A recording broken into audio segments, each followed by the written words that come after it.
Welcome to another episode of The Grapevine. Today we have a very special guest with us, Father Bishoy Lantoni, Managing Director of CYC. Welcome, Abuna. Most welcome. And today I'm here with you, Christine. I'm Julia. Susie.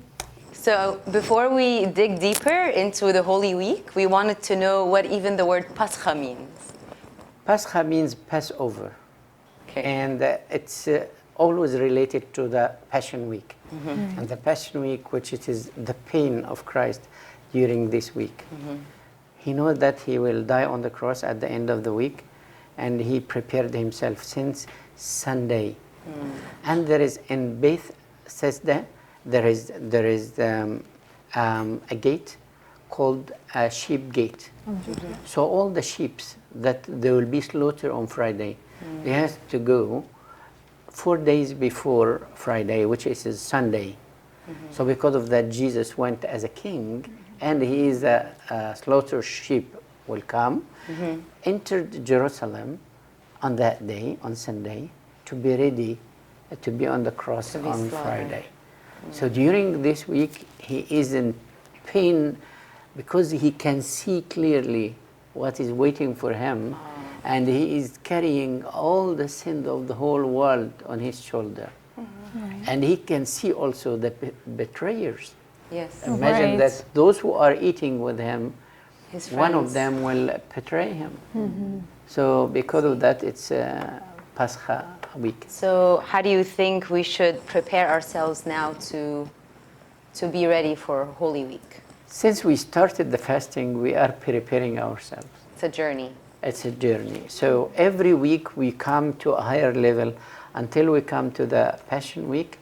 We are ready to live with Christ all his pain. Because it's not his pain, he's out of pain now. And but it's our pain and our faults. So we can see our faults very clearly in that week. And we always thinking about how I hurt his love. And he did nothing bad towards me, while I was very, very bad against him all my life. So I agree with that. I think that's beautiful and that's very deep. But how about those they're coming into Holy Week and they're listening to these long hymns, whether they're adults or they're children? How are they able to really benefit if they're not understanding them? And they're beautiful and they're long, but you'll find other people on their phone. Some people are reading and contemplating, but a lot of us don't understand it. Of course, we have to, when we come to the church in the Passion Week, we have two things we have to do. To hear the readings very well. And it will be better for you to have a book to understand what does it mean this reading and why this reading is now and how it's related to Christ, especially the prophecies. Right. So the whole Old Testament at that time it's clear and completely you can see it clearly in the life of Christ in the week. So this is first thing. Second, you have to when there is a song. A long hymns. It's Egyptian traditional way of singing, and it was from the Pharaoh's time. If you have seen the parade, it is the same, very close to the tune of the Pharaohs, like O Monogenes, which is the only son or begotten son. This is the hymn Beke Thronos, your throne. So this hymns, it's very long hymns, but if you close your eyes and just leave yourself as if you are in the middle of the ocean and the songs are going on and you are seeing Christ in front of you on his cross and you keep just, trust me, you will find the tears in your eyes. Right. Because even this tune, which it is painful tune and sadness, sorrowful. So and it a lot of sorrow in it. You find that,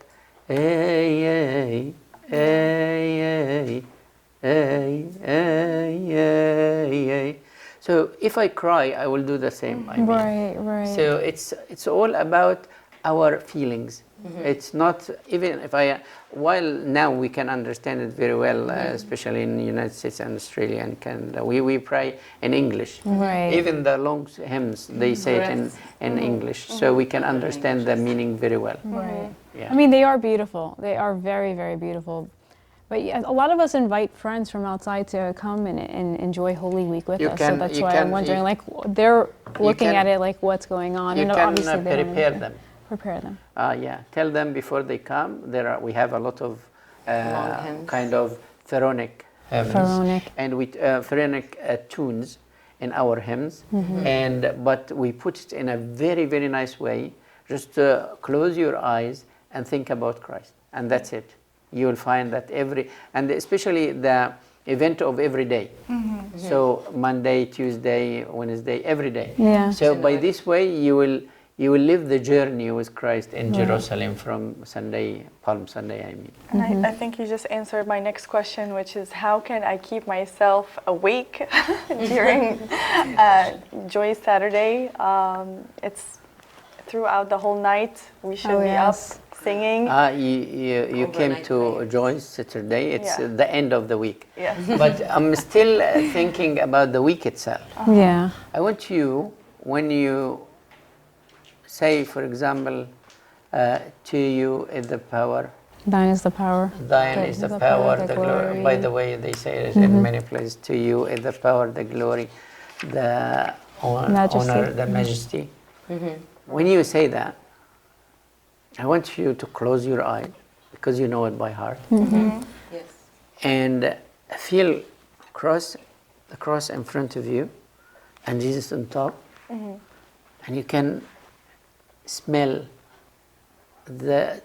his sweating, Right. and you can feel the air coming towards you, and you can hear on your right side Saint Mary while she's crying. You experienced that? Abuela? Yeah. I've never experienced this before. Yeah. Like and Saint John on the other side. So beautiful. And you keep telling him, you look very weak on the cross, but you are not. we're not there.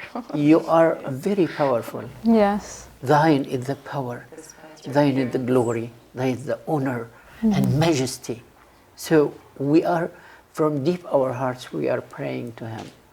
So it helps a lot with such repetitive songs, because we keep singing it many times.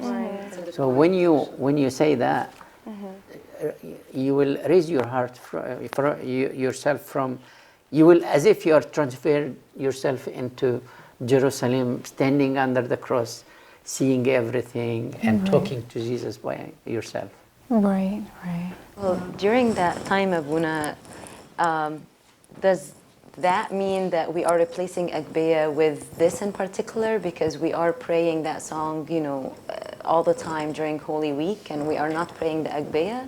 Yeah. So would you say that's if you why? look, you find in the prayers of the Agbeya, each hour, 12 times. Correct. Yes. It's 12 Psalms. psalms. So we, instead of 12 psalms, we put instead 12 hymns, the same one, which is Thine and the power, the glory. Okay. And it's 6 and 6, so we always say it on the right choir and left choir, 6 and 6, and we end it at the end with long one.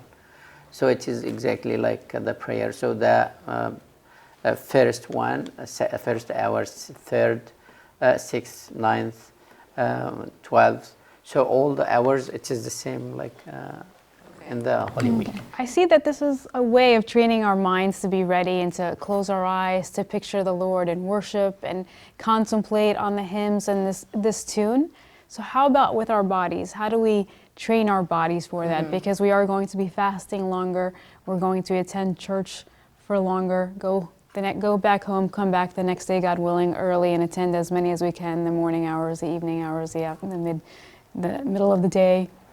What's a good way to train our body for That's it? a good question. But I think if your spirit is high, your body will not feel anything. Right. I mean, you will forget about your body. You will feel that at the end of the day or the end of the week. As the week. I am so tired.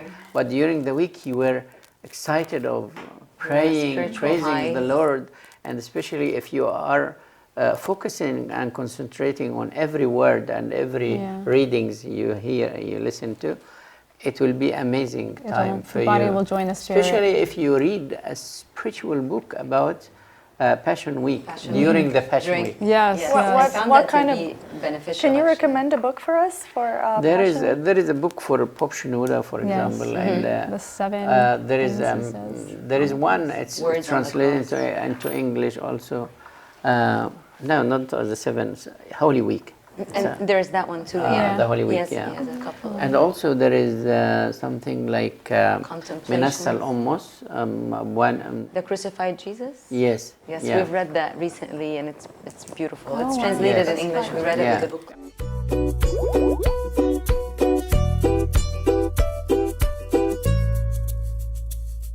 How does Covenant Thursday liturgy is different than the other liturgies we have every Sunday? It's very, very special liturgy, because this is the liturgy that Jesus did. So it's very, very unique. And you have to understand, when we pray, that it's very short. The Holy Thursday we pray a very short liturgy. Why? Because this is the exact prayers that Jesus did, and we added just a little prayer. We don't say a lot of things, because we don't pray, for example, the reconciliation, because the reconciliation will be on Friday on the cross. So the church remind people that the reconciliation will happen after the following day.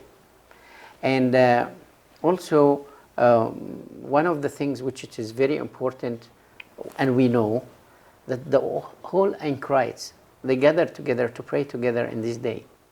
So even they don't meet with each other, and that day they gather together somewhere and they pray, because they knew that this is the liturgy of Christ himself. So, and there are a lot of stories in the history of the church and in the manuscripts telling us how those hermits or anchorites gather together to pray in this day. Another thing that's very important, that in this day we are preparing for slaughtering the lamb. So it's very touchy. It's very. And imagine that Jesus was giving his body. How come he gave his body on Thursday, while he will give him his body on Friday? His full body on Right. Friday. Because God has no past, no present, no future. Right. So with his open eyes, he gave them his body and blood. And he showed to them, you have to know, this is my dead body on the cross. And this is my blood which will give you life. So because of that, in the liturgy, and especially in this liturgy, Abuna take from the body, and he said, this body to that blood, and this blood to that body. So they're separated as Jesus did. Right. Gave each one separate, but still both are together. Together. It is very beautiful. I mean, it's a long day and it's a very beautiful day, and the liturgy part is short, and then you have the washing of the feet for the men, and the women are given on the wrist. So there's a lot of beautiful. And also the fraction. It's fraction. about Abraham when he was going to kill his son Isaac. So it reminds us that this is related to this story. Right. Correct. Yeah. So this is a beautiful Holy Covenant Thursday, amazing rituals that we do, and then we come into Friday, a very long day. It's not long, by the way. It should finish at 4. It should finish. Usually finishes at 6. Like 5-ish? Actually, if somebody is doing 8 to 5, that, maybe. I'm so sorry for those who are doing that. beautiful. I'm I mean, so we enjoy sorry. it. I don't think it And finishes at 6, but I'm asking their forgiveness. It might be Those 4-ish. leaders are doing that, because they have to know that if they go after 5 p.m., that means they are burying Christ just only 2 days, not 3. Oh, right. Because the part of the day is a day, 24 hours in the mind of the Jewish. Right. So the only part of the day is from 3:30 or 4 to 10. Right, yeah. No, Because we're usually when I done by came then. back to the encyclopedia, I found this year, that year of crucifixion, the new day started at 5:10 or 13 minutes. Wow. So from 5:10 backwards to until Christ died on the cross and buried, 3 I p.m.? mean 1 hour early, Yeah, this is the only day. right. This is the day, this 1 hour. Right. That So we Friday. have to finish Before at 5. 4 or To have that buffer of 1 hour. even to think about it. Yeah, it should be sense. before 5. It Now, usually wait, is, though. wait, I will explain for you. Tell us, tell us. Yeah. If you think about that, Mary, Mother of God, and all the women, and John, and the Jewish, they have to leave the place for sure half an hour before the day started. Otherwise, they cannot go to their homes. Right. Correct. Because once the day started, they cannot walk. Makes sense. Just only 10 steps. They will not arrive their homes. Right. So that means at 4:30 they have to leave and run to their homes. Right. Go backwards. 4:30 they have to run. That means everything has to be finished at 4:30. So they put Christ into the tomb. It takes what? They were very 10 fast. minutes? They were 10, very 15 fast. minutes? Yes. And the stone is very huge. So 15 minutes. So go back, it will be 4:15. Right. And from the tomb till the cross, it takes at least 10 to 15 minutes, carrying A his body. body Yeah. and Yes. crying and going there. So it's 4 p.m. Another. Right. Yeah. So Jesus was to clean his body quickly and put some of the Perfume. perfumes and stuff like that. It takes 10 minutes. So it makes They were in it a rush. Like 3:50. quarter to 10 to 4, to right? 4. And to bring him from the cross, yeah. the nail was very huge like that. Right. And he entered his hand, his arms, and it goes from behind. And because they don't want him to fall, so they bend it. They bend it. Yes, right. correct. So the guy came with a very big leather. He put it behind, and he started to stretch it Knock it again, out. The nail. Straighten it out. and push it to the other side. Yeah. So it takes the 3 nails. It will take at least 15 minutes. Right, I mean, right. 5 minutes for each. Yeah. Makes sense. So that means 3:30. And this is the time Jesus Christ died at 3 At 3 p.m. Right. So And then the spear. and until they put the sheet under his arms and bring him back Lay him down. slowly, Yeah. it will take 5 minutes or so. That means Jesus died on the cross at 3 p.m. 3 p.m.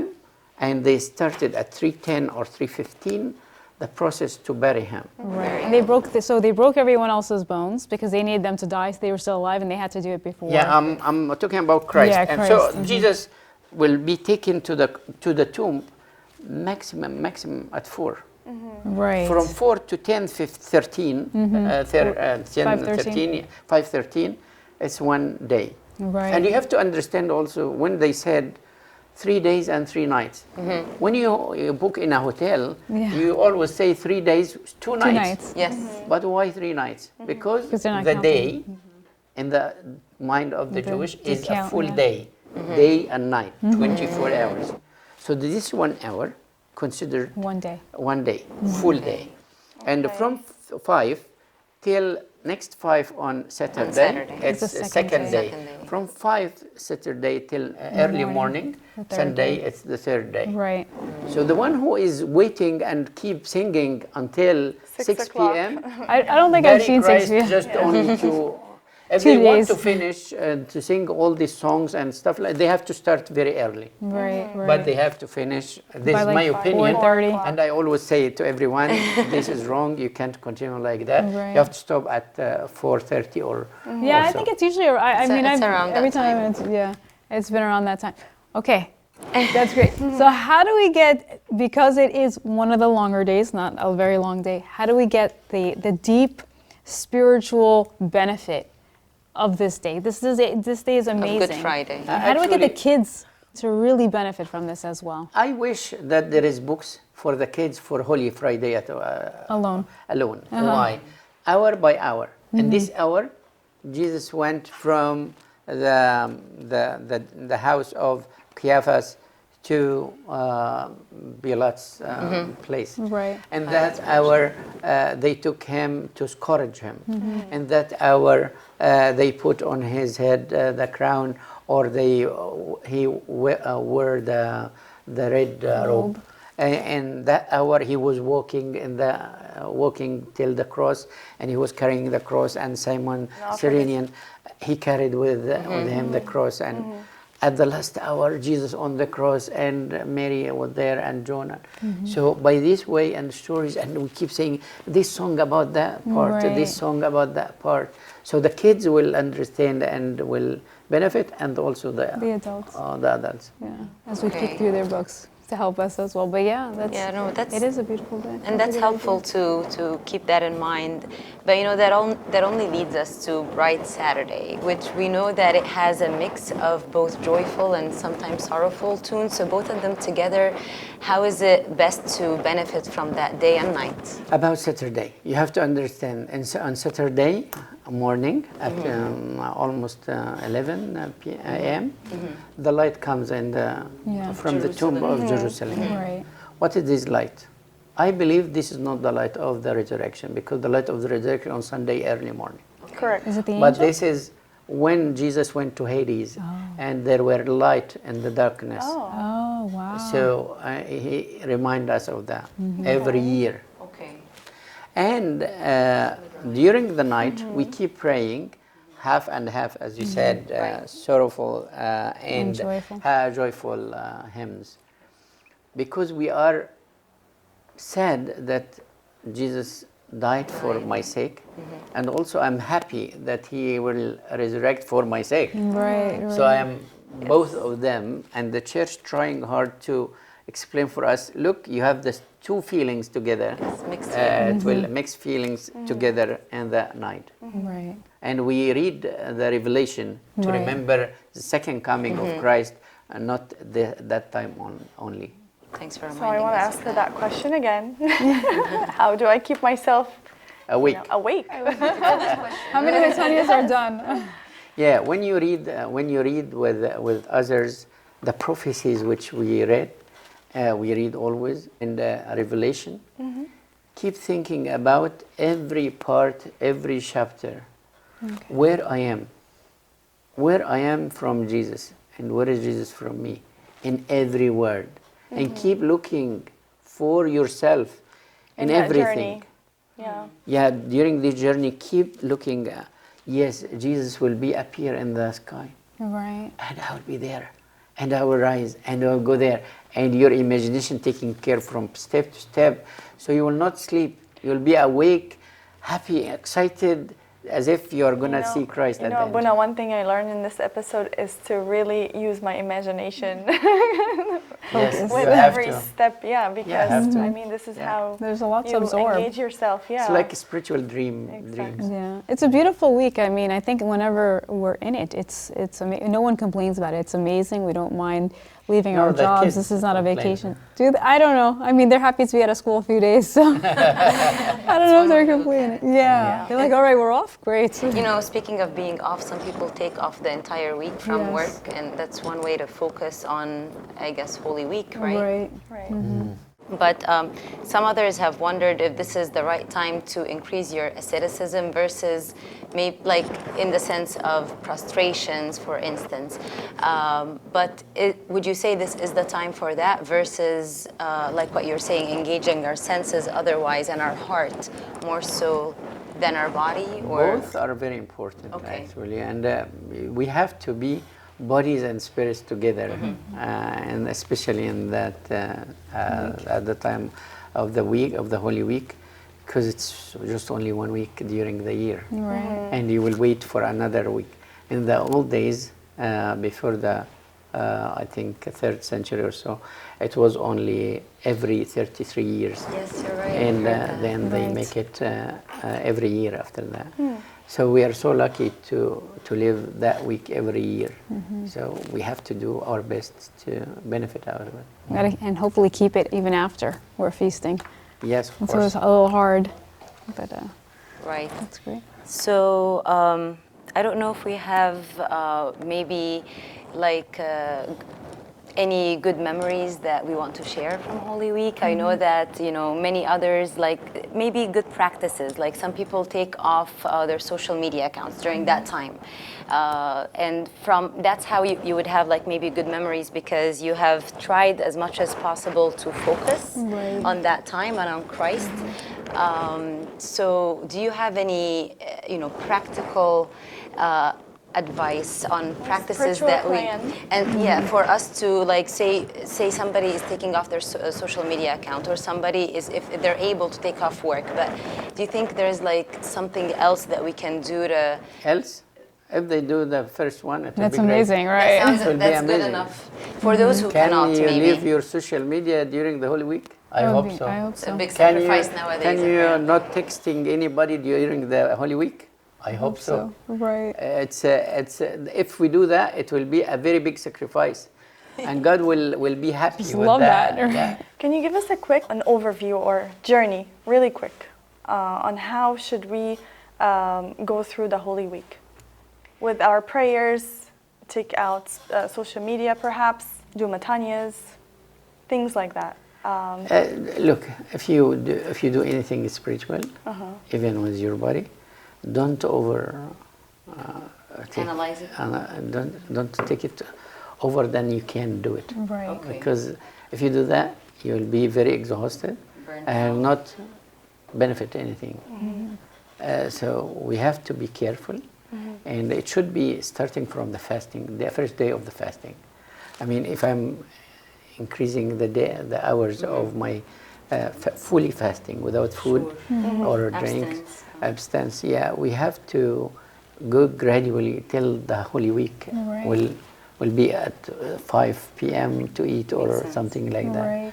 But if you come in the Holy Week and say, yes, I'm gonna this do Holy everything Week I will this week." start fasting, Yeah, abstinence, you're not being fasting till realistic 6 with p.m. yourself. Right. You will fall. He will die. Yeah. But it's not too late if someone is, you know, not caught up with Lent just yet. Maybe just to try their best during that time, but with their hearts. Yes, but I believe Correct. that you have to ask your Prepare. spiritual father first. That's a good because your guidance knows your ability. Yeah. So I hope that we will not do something without guidance, and we cannot guide a very general guidance. Now, the general guidance, that's spiritually, we have to focus, we have to read, and we have to listen carefully. But anything specific for you, you have to get from your spiritual father. Well, Abuna, we loved having you today as usual. This has been very enriching and helpful.